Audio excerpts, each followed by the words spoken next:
अस्सलाम वालेकुम, कैसे हैं आप सब। मैं हूं महविश और आप देख रहे हैं टेस्ट ऑफ लाइफ। आज अपने किचन में मैं बनाने जा रही हूँ vanilla cupcake with vanilla frosting. बहुत ही मज़े के सॉफ्ट और डिलीशियस ये कपकेक बनते हैं। आप अपनी पार्टीज़ में इनको बना सकते हैं। रेसिपी को पूरा देखिएगा ताकि कोई बात स्टेप आपका मिस ना हो। जो भी बेकिंग की रेसिपीज़ होती हैं उसको हमेशा पूरा देखा करें, क्योंकि एक स्टेप मिस हो जाने की वजह से आपकी सारी रेसिपी ख़राब हो सकती है। तो इस चीज़ का आप ज़रूर ख्याल रखिएगा। तो आइए रेसिपी को स्टार्ट कर लेते हैं। सबसे पहले बटर मिल्क बना लेते हैं। बहुत सी वीडियोस में मैंने बटर मिल्क का इस्तेमाल किया था, तो बहुत से लोगों की फरमाइश आई थी कि हमारे सामने आप बटर मिल्क बनाकर दिखाएं कि इसको कैसे घर पर हम बना सकते हैं। तो आज मैं आपके सामने बटर मिल्क को तैयार करूंगी। यहाँ पर देखिए 1/4 कप मेरे पास मिल्क है। इसे 1 table spoon lemon juice add कर देंगे। दोनों को अच्छी तरह मिक्स कर लेंगे और 15 मिनट के लिए इसको रेस्ट पर छोड़ देंगे। ये खुद ही कर्ड हो जाएगा और हमारा बटर मिल्क बिल्कुल तैयार हो जाएगा। इसको हम साइड पर रख देते हैं 15 मिनट के लिए। दूसरी तरफ आए, अब हम ड्राई इंग्रेडिएंट्स को कंबाइन कर लेते हैं जो हमने केक में यूज़ करने हैं।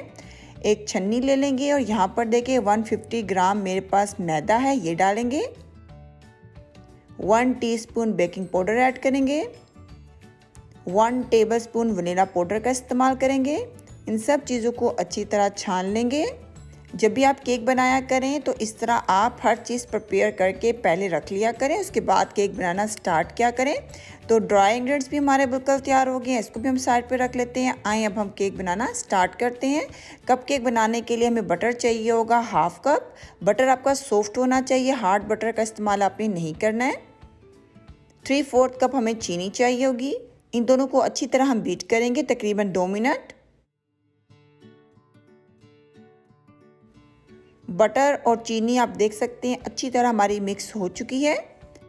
3 अंडे इसमें ऐड करेंगे। अंडे आपके ठंडे नहीं होने चाहिए, इस चीज़ का आपने ख्याल रखना है। ये छोटी छोटी बातें होती हैं, इन चीज़ों का आप ज़रूर ख्याल रखा करें अगर आप चाहते हैं परफेक्ट बेकिंग करना। तो 3 अंडे इसमें हम ऐड कर देंगे। अंडों को मैंने 20 मिनट पहले फ्रिज से निकाल कर शेल्फ पर रख दिया था। थोड़ा सा इसको बीट करेंगे।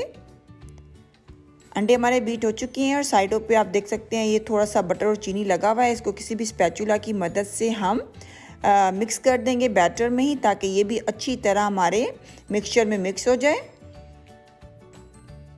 अब इसमें हम ड्राई इंग्रेडिएंट्स ऐड करेंगे जो हमने पहले से तैयार करके आपके सामने रखे थे, जिसमें मैदा है, बेकिंग पाउडर है, वनीला पाउडर है और बटर मिल्क ऐड कर देंगे। आप देख सकते हैं बटर मिल्क हमारा कितना अच्छा कर्ड हो चुका है। आपके सामने मैंने इसको बनाया है आज, और ये हम इसमें ऐड कर देंगे। आप आराम से बटर मिल्क घर पे बना सकते हैं, कोई ज़रूरत नहीं आपको बाज़ार से ये बाय करने की। थोड़ा सा इसको बीट करेंगे, ज़्यादा आपने बीट नहीं करना है। ओवर मिक्सिंग भी आपके केक को ख़राब कर सकती है, इस चीज़ का आप ज़रूर ख्याल रखा करें। कप केक का जो बैटर है वो हमारा बिल्कुल तैयार हो चुका है। यहाँ पर देखें मेरे पास एक बेकिंग ट्रे है जिसमें हम कप केक बनाएंगे। इसके अंदर मैंने कप केक लाइनर्स पहले से डालकर रखे हुए हैं, आराम से ये मार्केट में मिल जाते हैं। अगर आपके पास ये नहीं है तब भी आप कप केक बिल्कुल तैयार कर सकते हैं। आप क्या करेंगे, थोड़ा सा ऑयल लगाएंगे और थोड़ा सा मैदा छिड़क दें, तो अब आप इसमें अपने कप केक्स तैयार कर सकते हैं। बिल्कुल भी वो इसमें नहीं चिपकेंगे। लेकिन मेरे पास कप केक लाइनर्स हैं तो मैं कप केक लाइनर्स में ही इनको तैयार करूँगी। और अब थोड़ा थोड़ा इसमें बैटर ऐड कर देंगे। सेम अमाउंट का आपने बैटर ऐड करना है हर कप केक लाइनर में। आप देख सकते हैं इक्वली बैटर मैंने सब में शिफ्ट कर दिया है। एक कप केक लाइनर मेरे पास एक्स्ट्रा है तो इसको मैं निकाल देती हूँ और 180 सेल्सियस पे इसको आधे घंटे के लिए हम बेक कर लेंगे। तो मैं इसको ओवन में रख देती हूँ आधे घंटे के लिए। आधा घंटा हो चुका है और आप देख सकते हैं हमारे कप केक कितने अच्छे बेक हुए हैं। टूथपिक डाल के आप चेक कर सकते हैं कि कप केक आपके कुक हुए हैं या नहीं हुए। देखिए मेरे बहुत अच्छे कुक हो चुके हैं और कितना नाइस इस पे कलर आया। ये बिल्कुल फ्लैट कपकेक बने हैं और यही मेन चीज़ होती है कपकेक की। कपकेक का फ्लैट बनना बहुत ज़रूरी होता है। अगर वो फ्लैट कपकेक नहीं बन रहे इसका मतलब है कपकेक आपके बिल्कुल भी परफेक्ट नहीं तैयार हुए हैं। तो इनको ठंडा होने के लिए, इनको सेट होने के लिए 15 से 20 मिनट के लिए इसी तरह शेल्फ पर पड़े रहने देते हैं। जब तक हमारे कपकेक ठंडे हो रहे हैं तो आए हम वनीला फ्रॉस्टिंग तैयार कर लेते हैं। वनीला फ्रॉस्टिंग बनाने के लिए हमें 100 ग्राम बटर चाहिए होगा। बटर ठंडा आपका ना हो, इस चीज़ का आपने ख्याल रखना है। इसमें 1 टेबलस्पून वनीला पाउडर ऐड करेंगे। अगर आपके पास वनीला पाउडर ना हो तो आप वनीला एसेंस भी डाल सकते हैं उसकी जगह पर। अच्छी तरह इनको मिक्स कर लेंगे। अब इसमें हम पाउडर शुगर ऐड करेंगे। 200 ग्राम मेरे पास यहाँ पर मौजूद है।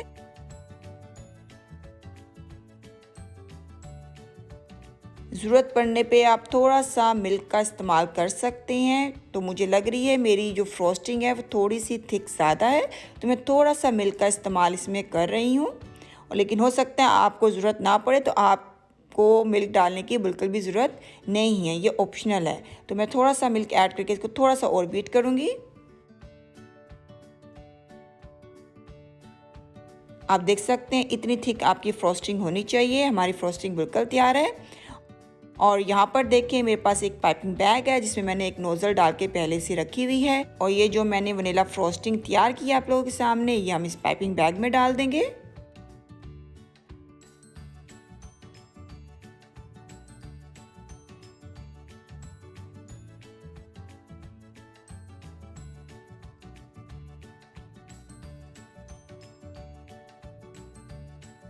वनीला फ्रॉस्टिंग भी हमारी तैयार हो चुकी है और उसको मैंने पाइपिंग बैग में भी डाल लिया है। तो हम इस पाइपिंग बैग को साइड पर रख लेते हैं। कपकेक को डेकोरेट करने से पहले एक कपकेक मैं आपको ओपन करके दिखाती हूँ कि कितने सॉफ्ट बने, ताकि आपको अंदाज़ा हो जाए।